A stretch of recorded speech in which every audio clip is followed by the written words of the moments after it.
One thing we've all been waiting for, Hugh, the entire season is the running game to get going, which it just hasn't, right? The last few weeks, the passing game has been better, and they've thrown the ball way better than they did in the first month.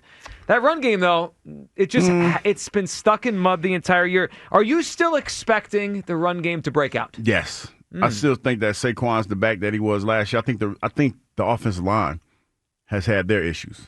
Without question, yeah. Yeah, they've had their issues. And a lot of times when I watch the game, he's being hit behind the line of scrimmage or at the line of scrimmage. And that last year didn't happen a whole lot. It didn't. And that's where you see him not being able to go. Saquon Barkley can still run. He looks the same. I think his speed's still the same. It's just that he hasn't been able to get it going. He's been pretty optimistic about the position that he's been in as well. I just think it's one of those things where last week it looked like the running game got going a little bit.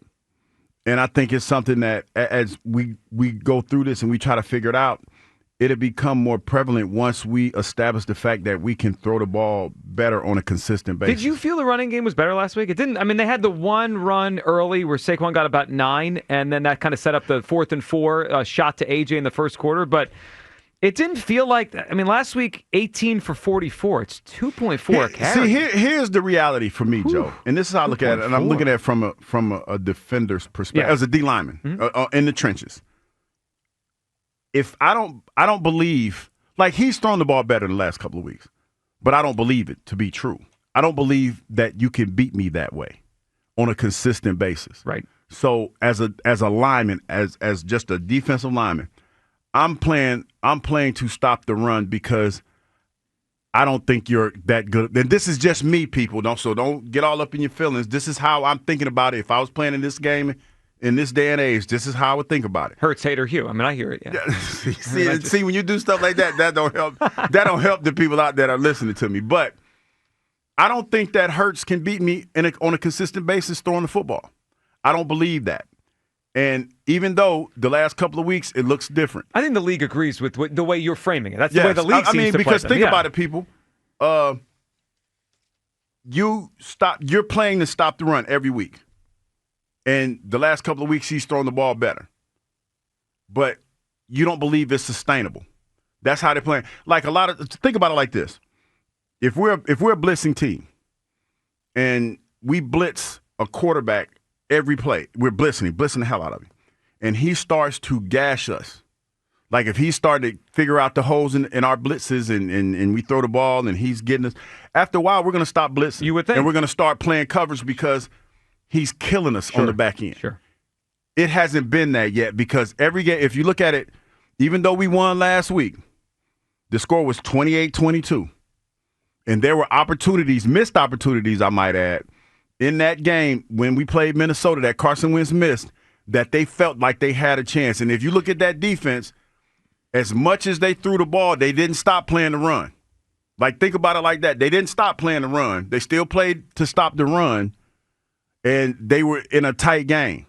So that's how you have to look at it. Jalen needs to be, in order for the passing game to get, in order for the running game to get going, the passing game has to be somewhat more consistent or more deadly, if you will. Last week it looked like that, Joe. You talk about Devontae Smith and what he was able to do, 9 catches for 183 yards. That's an efficient day. That's 20 yards a catch.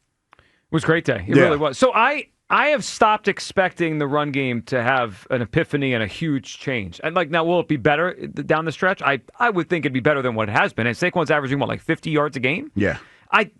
I would think that's going to be improved from here to the end of the season. But they were at 125 last year with Saquon. I don't think we're getting close this year. And then now a lot of people predict that before the season. I felt like he could do it again. They could do it again. But I've got 2 reasons why I don't think the run game's about to explode. One, it has nothing to do with Saquon. First is the O-line, right? We keep waiting for it to look like it has the pass. I don't know if that's going to happen this year. Are they ever going to get healthy? Maybe the bye week's the last shot for them to come out of it fresh. They got a chance to get healthy during the bye week. Maybe.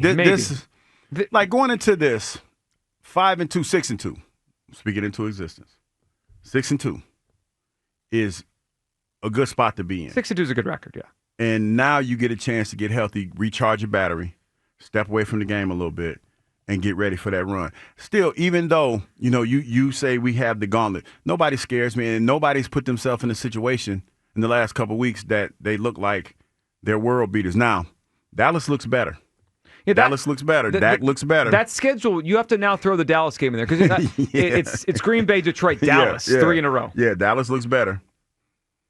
So yeah, it's one of those things where I feel good about where they're trending. Now, are they there yet? No, they're not, and they know that. But I feel good in where they're trending. So I feel good in some areas, including the pass games. But I'm stopped expecting the run game to just look like it did last year. So the O-line, it just doesn't look right. And also, I feel like it's going on the radar. Jalen's not part of the run game much anymore. I think that used to be a big part of their run game. Yeah. His numbers rushing this year, this is the least he's ever provided in the run game. Now, if he throws it well, it's ultimately fine. Like, it's not going to kill them.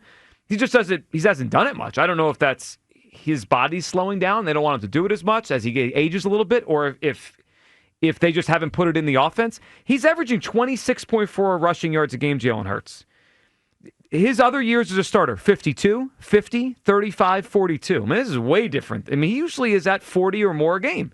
So that's also a piece of it. Let's hear Ray Didinger talking about the offensive line, which obviously is the catalyst to all of this. They need it to be great.